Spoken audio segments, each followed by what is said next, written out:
Nigeria's aviation industry is facing difficult times as several domestic airlines are grounded. Air ticket prices have increased dramatically, and passengers are forced to pay ridiculous prices as racketeers take over sales. Airlines appear to be taking advantage of a bad situation to the detriment of the public. Recent reports suggest that domestic airfares have exceeded international flights within the West Africa sub-region. Many airlines also have aircraft stock at maintenance facilities abroad, while they struggle to obtain foreign exchange to pay repair bills. In addition, the cost of aviation fuel is prohibitive. In April, aviation fuel jumped to 1,300 naira per litre. Well, for more on this, I'm joined in the studio by Professor Obiora Okonkwo, who is the chairman of United Nigeria Airlines. Thank you, Prof, for joining us. Thank you for having me, as always. Let's start with the tickets. You know, tickets are almost out of reach for the average Nigerian today. It's risen astronomically. And then add to that, there is incidents of racketeering that is almost taking over the industry. Can you tell us what are the contributing factors to this problem? Thank you. You know, we in the aviation industry believe strongly that flying is an economic life and engine of a country. It is an enabler for economic and social development. It's not a luxury. It is something that we believe should be affordable to everyone. For that reason, we should not be part of anything directly or indirectly that could lead to undue high costs of ticket fares. So what I have seen in recent time happening is just my prediction coming to reality. In this studio, sometime when there were these high-rocketed prices of aviation fuel and then the foreign exchange, there were a whole lot of concern if that would be a safety issue.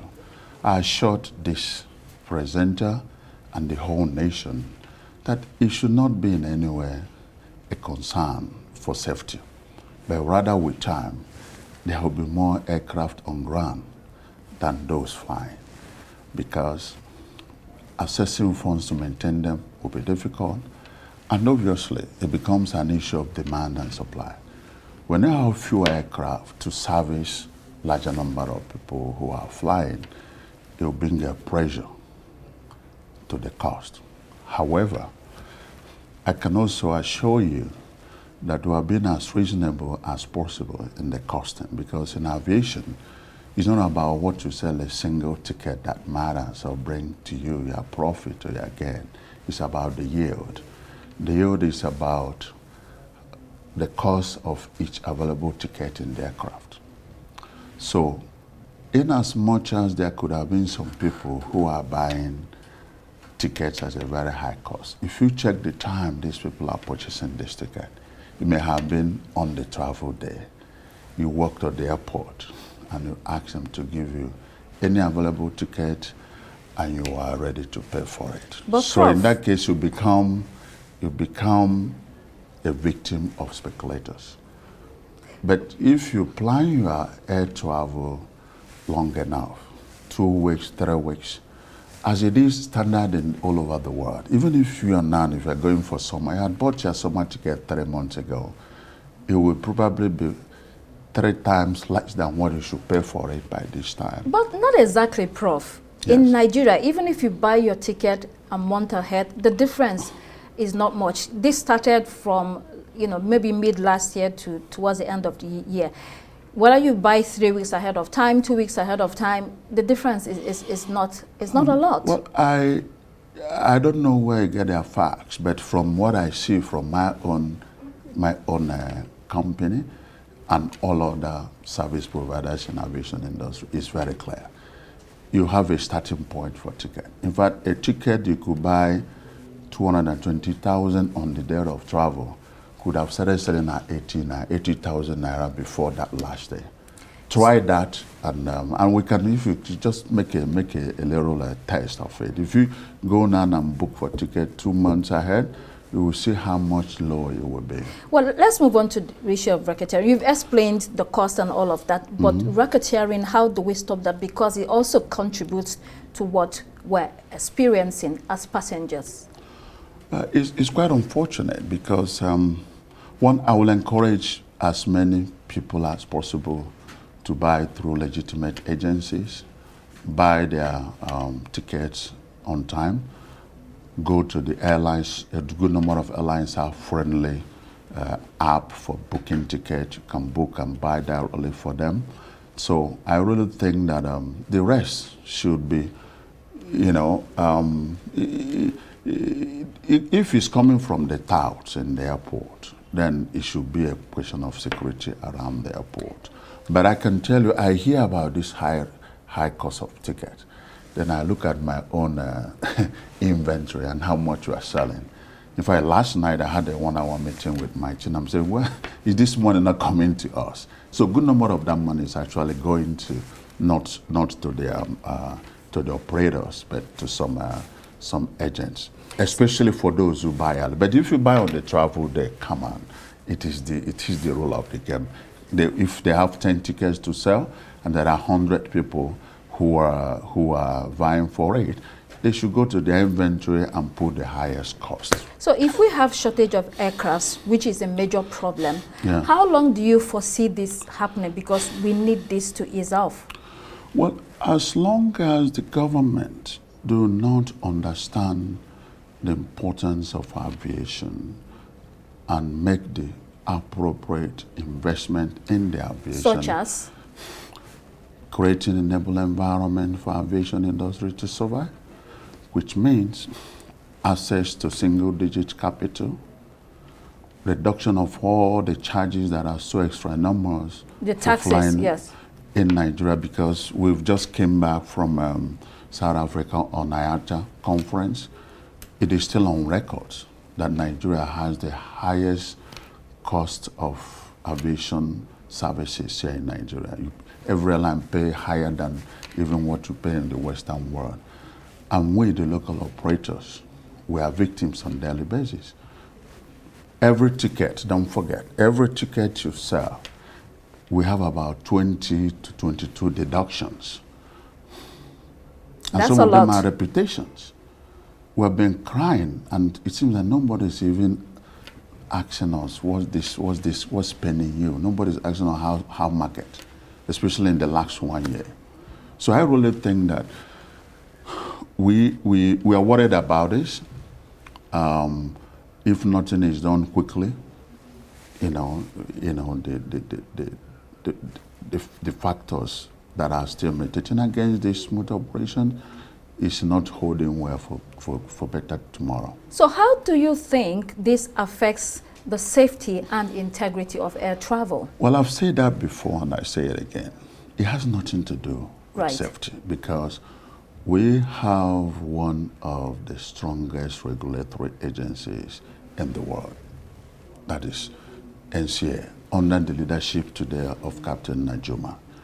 We are more regulated than most Western world. Well, as a matter of fact, does regulation translate to safety though? Oh yes, that's what it's all about. Regulation is about safety. I give you, for instance, that in the whole of Africa as a continent, you have 31 IOSA registered airlines in the whole of Africa. And in Nigeria, you have 6 of them, including United Nigeria Airlines and a few others. And IOSA certification is just about safety. So there is no compromise on safety, and the whole world knows. And if you look at what's going around the world, and Nigeria has been relatively fair enough, it will not affect safety. NCA do not compromise on safety. That's why you've mentioned from your introduction that a whole lot of aircraft that are grounded. Those aircraft that are grounded are aircraft that have one maintenance or regulatory issues or the other to sort out, but they're still battling with it. So it will not fly. If you speak to Nigerian passengers, they'll tell you that they are frustrated with airlines, mainly because of several cancellations, poor timekeeping. They are hardly ever on time. What's the problem? Why can Nigerian Airlines not keep to time? Well, you see, over and over again, I had stated these reasons. I feel I'm also a passenger. Even if I am on my own aircraft, my workers know that each time I'm flying, I'm not chairman of United Nigeria. I am a passenger. And I can tell you, I get as mad as any other passenger, even when my own airline is late. So I can understand that. I appreciate the pains and agonies that passengers are going through, and we apologize. But you see, let me tell you one thing for a fact. All over the world, delays, cancellations are inevitable. Prof, not the type we see in Nigeria. It's possible. The type we see in Nigeria is ridiculous. Okay. The type we see in Nigeria is ridiculous. There's no doubt about it. But I can tell you, if there is any delay, the biggest loser is the operator. Operator will not willingly want to delay any flight because he's not making money if the aircraft is on ground. It must have been for reasons beyond his or her own control. There are 90-something that could be reason for delay. I don't want to What one or because two? you don't have. It could be weather. Could be weather. Well, that's standard. VIP movement. Oh, okay. All right. Facilities at the airport. Do you know sometimes you might just want to load, you might board passengers in one airport. One check-in place is working, the rest are down. Facilities at the airport could be the issue. Serviceability of aircraft could only be something that can be traced to the operator. And as a matter of fact, just like you are worried about safety, if there is any serviceability concern and the airline stops flying, it should be credit to the airline and happiness to the passenger, because it is no more a time you fly no matter the condition of the aircraft. And if there are signals in your cockpit, it could be no major issue, but you must stay to clear it. That is the rule and that's the regulation. So sometimes if it is on technical issue, it's a no-go. And nobody, you should be happy that you're not flying. And the aircraft is manufactured that it could develop for or give some signals at any time. But the good thing is that when this is done and it's cleared, then the only way the operator will benefit is to fly. Aircraft, for your information, is meant to fly 18 hours in a day. In Nigeria, we don't fly more than 8 hours. So that 8 hours you have from sunset to sunrise, 80% of the time, you don't want to waste any minute out of it. So for it to happen, it must be for a reason beyond their control. So you mentioned operational facilities as part of the problem. If you have all these high taxes and charges that you mentioned, so why should there be an excuse for facilities? Well, I wouldn't know the reason. We've been calling out the agencies that are involved. It's just simply because some of this money, unfortunately, form part of revenue for the government. When, by rule of ICAO, every single money made from our aviation agency should be reinvested in that agency, whether it's airport, whether it's weather, and so on and so forth. And then you only have to charge enough to cover your expenses, and not a lot to make profit. It's on record today that NCA, which is an agency under aviation, is the 4th largest contributor to revenue for government of Nigeria. Where is that money coming from? It's coming from profit that would have been retained from the operators. So that's sucking us dry. It is not healthy for the industry. It's not good for our services. And, and then the government is not investing adequately, because any good investment in aviation is investment in the future and progress of a country, knowing the importance of this sector. It is a tough operating environment.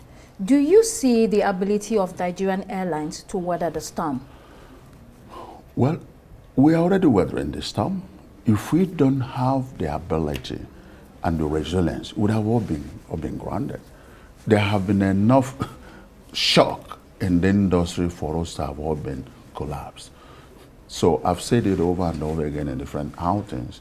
At some point that we were on oxygen support, that we're even surviving up to this time is really beyond imagination. I can tell it. Go through the records. Virgin Atlantic came here.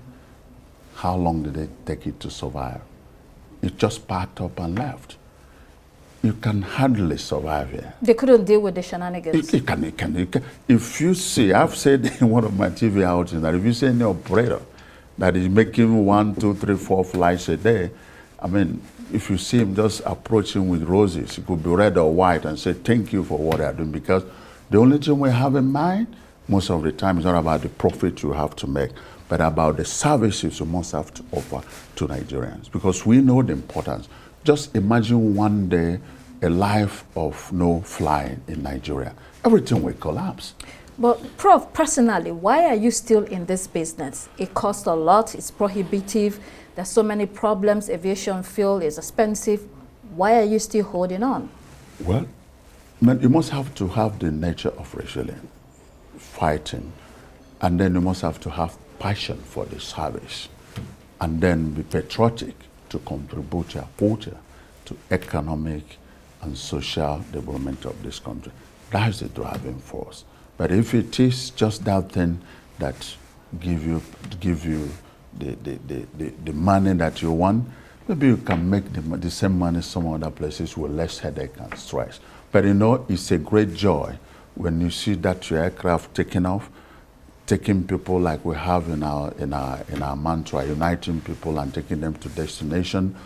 It's great. It's great enough joy. I know. You see, we go around the world. We meet other operators in different conferences and all that. They have a whole lot of respect for what we are doing in Nigeria, because they know what it takes. And if you see the support these countries are getting, you know, you have to cry for us. So our call is that the government should understand that this is a very critical sector.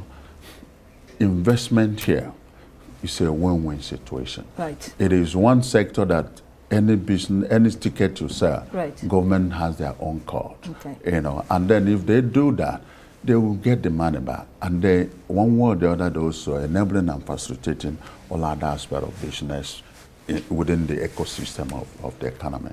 Professor Obiora Okonkwo, thank you so much for your insight on the topic. Thank you very much. Thank you for coming. And my advice is that when next you want to travel, plan ahead. I bet you your ticket will be cheaper. I will.